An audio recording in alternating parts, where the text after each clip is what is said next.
پیغمبر علیه الصلاۃ والسلام ته یو خبره کوي، وی سراقه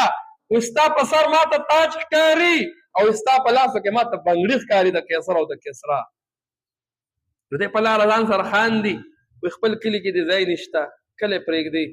او خبرې هغه کې چې د کیسر او د کسرا تاج او بیا زما څومره قبایل دي،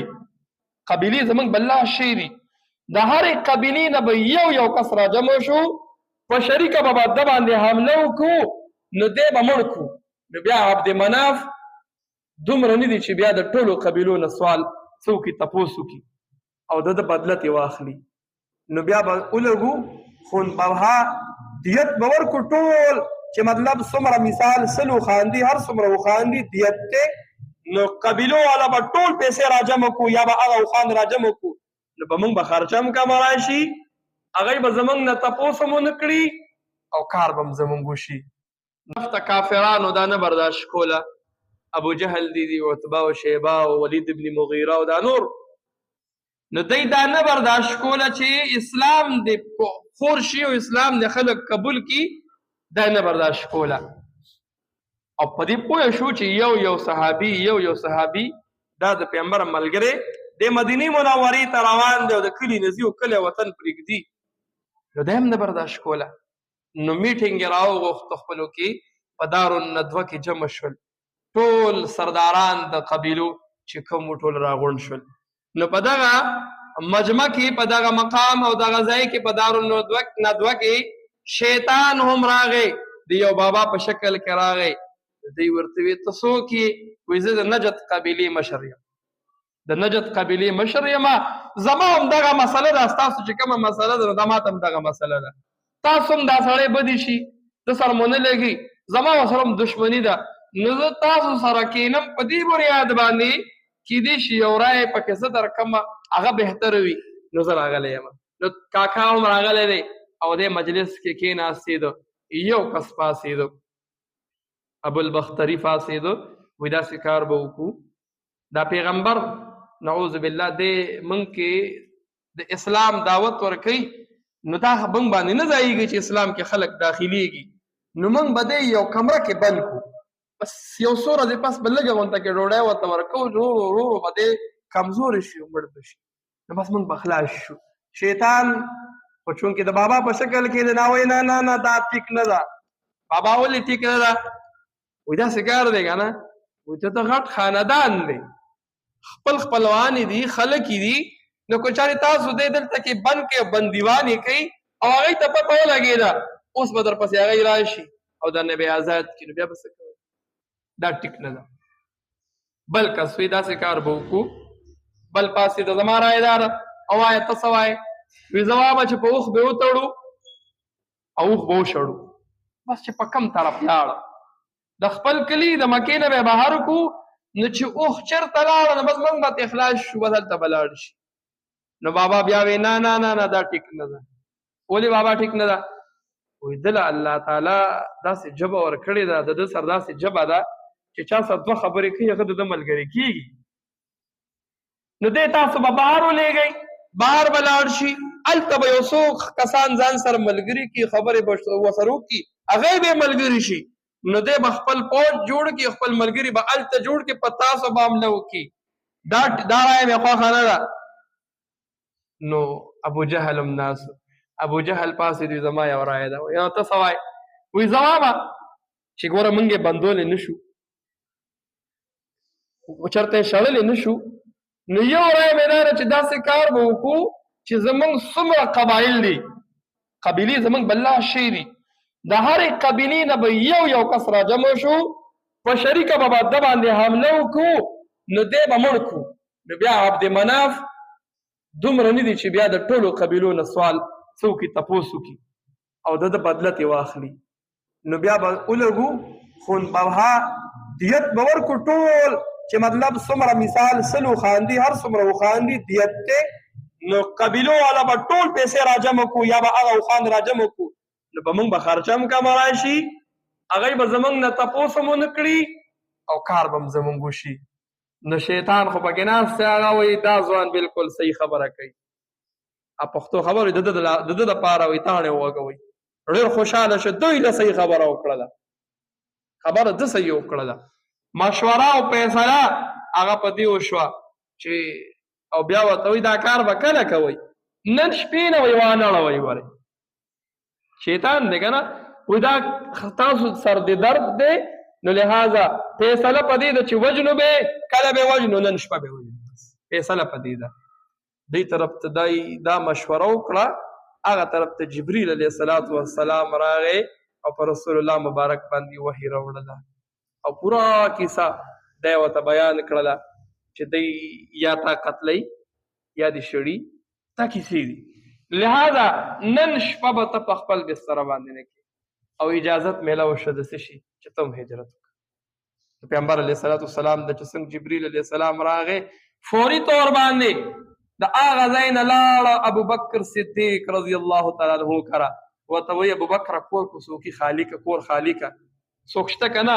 ابوبکر صدیق رضی الله تعالی عنه ته فرمایي رسول الله منکر څوک نشته یو بیبي اسما ده یو بیبي عایشه ده سوا څوک نشته دغه وخت کې د عایشې رضی الله تعالی عنها رخصتي لا نه وه شوې او عایشه رضی الله تعالی عنها فرمایي رسول الله مبارک وایي زما د پلار او د دوی په منځ کې دومره مینه وه د یو بل سره زمونږ سره و چې په خامخا به د ورځې خامخا رسول الله دلته راته پیغمبر علیه السلام ټوله کیسې ورته وکړله چې ما ته اجازت میلاو شو د هجرت کولو او علي رضی الله تعالی عنه فرمایي وی رسول الله مبارک فرمایل چې ما ته جبريل نه تپوس وکړو چې زه خو هجرت کوم ملګری به مې څوک وي ما ته جبريل علیه السلام وایي چې ملګری به د ابوبکر ملګری به د څوک ابوبکر و چې زه لاړم او ابوبکر صدیق رضی الله تعالی عنه ته خوشحالۍ نه وجړل انتهایی خوشحاله شو وی جړل رسول الله ما څلور میاشتې وشوې دوه اوښې مې اغوستې دي او په هغې خوراک کومه ما چې زه به هجرت کومه او تا سره به زه هجرت دا زما دپاره ډېره د لوی مقام خبره ده چې زه ستا ملګری شو وایي دوه اوښې مې اغوستې دي رسول الله یو زما او یو ستا رسول الله مبارک ورته فرمایي وایي نه اسې نه اخلم په پیسو قیمته نه اخلمه علن کې مخکو واقعاتو کې مونږ ویلي دي چې ابوبکر صدیق رضی الله تعالی عنه په رسول الله مبارک باندې خپل مال جان هر څه لګولو ته تیار لګولي پې هم دي یو موقع کې فرمایي وایي په دې مې زړه ډېر مې په دې زړه کې ارمان دی چې زما دا جیب رسول الله خپل جیب وګڼي بس زما دا جیب رسول الله خپل جیب وګڼي لکه څنګه چې زه خپل جیب ته لاس دننه کوم پیغمبر علیه السلام زما نه تپوس نه کوي او راشي د ابوبکر جیب ته لاس وردننه کړي او پیسې ترې راواخلي په دغه وخت کې رسول الله ولې قیمت ورکوي فرمایي وایي د هجرت سفر ډېر عظیم سفر و دین کو خور شوی دی د دې هجرت نه مدینې ته تللی دی وایي رسول الله مبارک ځان نه په خپلو پیسو اوښه ځکه اخلي دا د دې ډېر لوی اجر او عظیم ثواب و چې دا رسول الله مبارک ته په خپله میلاو شي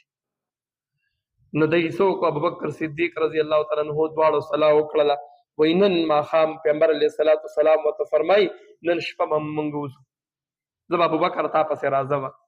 هغه طرف ته کفارو مشوره وکړه چې نن شپه به رسول الله وژنو پیغمبر علیه السلام په خپله بستره باندې څه وکړل حضرت علي رضی الله تعالی عنه چې دی سملو ورته وی علي موږ به نن شپه ځو ما سره د خلکو امانتونه دي نو موږ ځو او ته زما په بستره باندې سم له دی تا ته څه نشي ویلی نه تا وژني سهار که خیري دا څومره امانتونه چې د خلکو دي دا به خلکو ته حواله کړي موږ پسې بیا راځه نو کفار چاپېره د رسول الله مبارک د کور نه محاصره شول د شپې او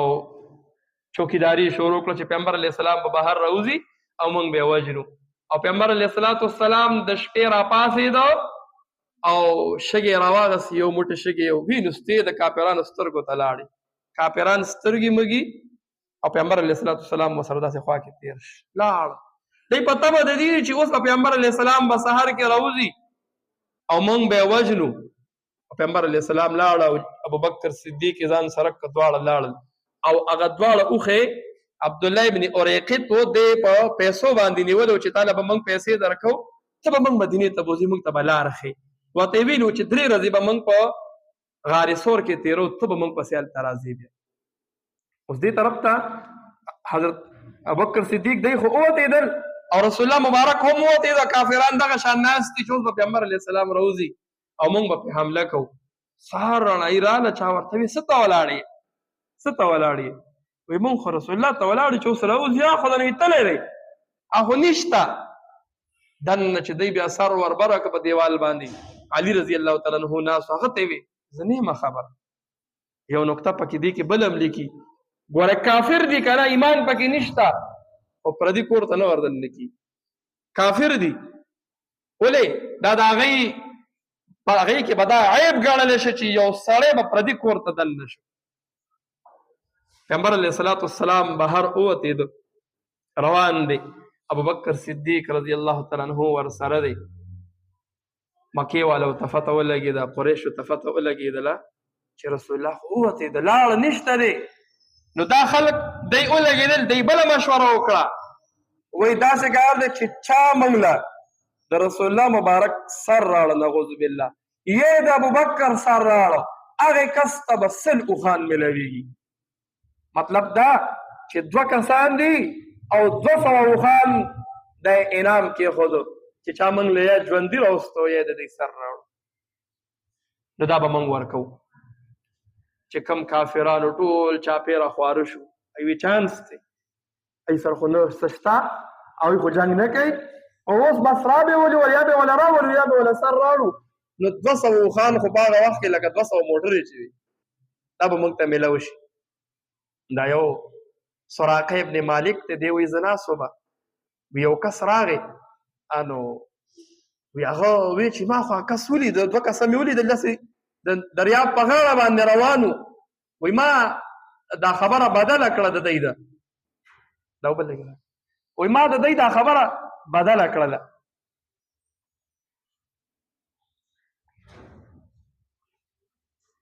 وایي زه ولګېدم وایي ما چې دا بل څوک وینځله مې اس ورکړو وایي ما چې دغه غونډۍ خواته زما دا اس بوزه او زین مې پې کلک وتړو او د دیوال په شا باندې ستوره را سره ده او نیزه را سره ده او زه غلی روان یم چې څوک پوه نه شي 200 اوښان دي هسې نه چې څوک پوه شي غلی روان یم او اس خواته ورسېدم په اس مې لتی واړوله او روان شو تلم ما خو لیدلي بیا کس ووایي چې روان وو وایي زه چې دی خواته ورسېدم پیغمبر علیه الصلاة والسلام دی ابوبکر صدیق رضی الله تعالی عنه دی دواړه روان دي ابوبکر صدیق رضی الله تعالی عنه ته دغه ځای کې فرمایي یا رسول الله سراګر روان دي موږ پسې اوس به څه کېږي پیغمبر علیه الصلاة والسلام وایي لا تحزن ان الله معنا یریږه ما خفه کېږه او پریشانه کېږه ما الله موږ سره دی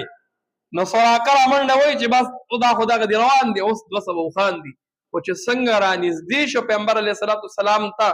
نو د ده اس په ځمکه کې غرق شو پیغمبر علیه الصلاة والسلام له آواز ورکړو ما ته پته ولګېده تا موږ ته بددعا وکړله خیر الله نه وغواړه چې الله تعالی زما دا اس راکولاو کړي او زه تاسو ته نقصان نه در رسوم پیغمبر علیه السلام دعا وغوښتله نو هغه اس کولاو شو وایي ما دوی ته وایي چې زه تاسو ته نقصان نه در رسوم چې په اس مې لاتی واړولوي شیطان راته وایي چې 200 اوښان دي ظالمه نه ورسره تورې شته نه اسلحې شته او نه څه شته نو خو ورشه دا خو بس کېدای شي هسې غلطي شوي وي نو ورشه سر ته یې ووایه ژوندي بوځه چې 200 اوښان وګټي وایي ما بیا حرکت شروع کړو بیا مې اس ور واړو چې بیا مې اس ور واړو وایي د اس خپې بیا په ځمکه کې غرق شو بیا اوس منت او زاري رسول الله مبارک ته کوم منت او زاري پیغمبر علیه السلام بیا دعا وکړه زما اس بیا کولاو شو وایي ما چې خیر دی بس چې څنګه مې اس باندې لتی واړوله شیطان بیا وسوسه واچوله 200 اوښان چېرته پرېږدي چاته اوس د ده سر وړه نو 200 اوښان درته میلاویږي نه د سر دی جنګ کوي نه ورسره څه شته نو وایي زه چې اس ته وختېدم نو بیا مې په اس ور واړه وایي ما چې زه راشه بیا پې ورځم وایي چې په درېیم ځل مې اس څنګه د رسول الله مبارک پسې ور واړه وایي اس بیا لاړه وایي ځمکه کې غرق شو وایي ما چې بس دی 3 پېرې وشو دې پېرته رسول الله دعا راته وکړه الله نه وغواړه بیا به نه درځم دا زما اخرې ځل دی پیغمبر علیه السلام دعا وغوښتله الله تعالی اس د ده کولاو کو او ده ورته وایي رسول الله زما تا سره دا واده ده چې زه به ستا نه دشمن اړومه تا سره به زه جنګ نه کومه او زه تاسو پسې زه به ستا حفاظت کومه او پیغمبر علیه الصلاة والسلام ورته یو خبره کوي وایي سراقه وایي ستا په سر ما ته تاج ښکاري او ستا په لاسو کې ماته بنګړي ښکاري د قیصر او د کسرا. نو دی په لاره ځان سره خاندي، وایي خپل کلي کې دې ځای نشته، کلی پرېږدي او خبرې هغه کې چې د قیصر او د کسرا تاج او بیا زما په لاس او زما په سر باندې چې دنو زما لاس کې بنګړي او په سر باندې تاج، تاسې کومې خبرې دي وایي. نو چې دی په لاره را روان دی، نو چې کوم کافران به د دوی طرف ته راتلل، نو ده به ورته دا لار ما کتلې ده، وره کافر دی خو دروغ نه وایي، ښه کافر دی دروغ نه وایي، وایي دا لار ما کتلې ده. نو کتلې خو وه، دا به ورته نه وایي چې په دې پیغمبر نشته، رسول الله په دې نشته یا تللی دی، ورته به دا ما کتلې ده بس مه ګورئ ده. نو هغې به بل طرف ته واړولو، هغه طرف ته رسول الله مبارک غار ثور ته ورسېدو. قیصر او کسرا فتح شول او عمر رضی الله تعالی عنہ دورو. نو عمر رضی الله تعالی عنہ چې کوم د دوی لیډر و هغه ته خط ولیږو، وایي د قیصر او د کسرا چې څومره سامان دی شاهي تاج او بنګړي هغه هم راولېږه او سراقه را هم راولېږه. هغه وخت کې د ده بیا وروسته ایمان راوړی دی. نو دی چې واپس راغی او عمر رضی الله تعالی عنہ ته هر څه حواله کړل، نو چې ویې کتل په هغې کې بنګړي نه. نو حضرت عمر سے بیا خط ولیږه، وایي دې کې بنګړي نشته، وایي زما حبیب او زما پیغمبر ویلو چې دی به بنګړي چې بنګړي دې سره شته خو تاسو نه دي راوړي. چې هغې واپس کس ولیږه، هلته وکتل بنګړي هلته پاتې شو. نو د هلته نه یې راوړل کړی او یو لویه مجمع جوړه کړه، خلک یې راجمع کړل. خلکو وایي څه کې؟ وایي زه نن د پیغمبر ارمان پوره کوم. وایي زما پیغمبر دې سراقه ته ویلي وو چې ستا په سر تاج وینم او ستا په لاس کې د قیصر او د کسرا بنګړي وینم، هغه قیصر او کسرا الله نن فتح کړل. وایي زه د پیغمبر ارمان پوره کوم. وایي خیر دی سره اچول جایز نه دي، سراقه لږ یې واچوه بیا یې وباسه. دا د پیغمبر علیه الصلاة والسلام هغه سیرت و. رسول الله مبارک څلور درې کسه ځان سره واغستل. یو ابوبکر صدیق دی، یو ورسره د لارې ښودونکی دی عبدالله ابن اریقط، او یو د ابوبکر صدیق رضی الله تعالی عنه غلام دی چې ده به څه کول چې دوی کله لاړل نو ده به ګډې بېزې سرولې مکه کې، په چې ماښام داسې تیاره به پرېوتېده نو ګډې بېزې بیا روانې کړې. نو هغه د احد د غار ثور چې کوم دی هغې سر ته به وختېده. نو په پیغمبر علیه الصلاة والسلام به یې پی اوس کړل. نو چې سهار بانګونه ټایم به شو، د هغه ځای نه به بیا را روان شه، راته به چې چاته پته ونه لګي. 3 ورځې د دا چل کړی دی، 3 ورځې. الن کې غار حرا ته زه ختلی یم. غار حرا ته ختل دا آسان دي، ګورئ هلته لارې هم جوړه شوې ده، مطلب داسې باندې دی، او غار ثور بالکل په داسې نیغ دی، 1.5 میل بالکل په نیغه سفر دی. او پیغمبر علیه الصلاة والسلام 3 شپې دا په غار ثور کې وکړلي. هلته کې څه شوي وو د هغې نه وروسته به څه کېږي انشاءالله آینده جمعه کې به وایو. الله دې موږ د بدې باندې د عمل کولو توفیق را نصیب کړي. خو د سیرت مقصد دا دی چې دا دین موږ ته کوم راغلی دی، دې ګوره ډېرې قربانۍ رسول الله مبارک په خپله خوړلي دي، صحابو برداشت کړي دي. نو دا ډېر په سختو راغلی دی. زما او تا نه اسلام او شریعت دغه مطالبه کوي دا کم پیغمبر چې مې تاسو ته درلېږلی و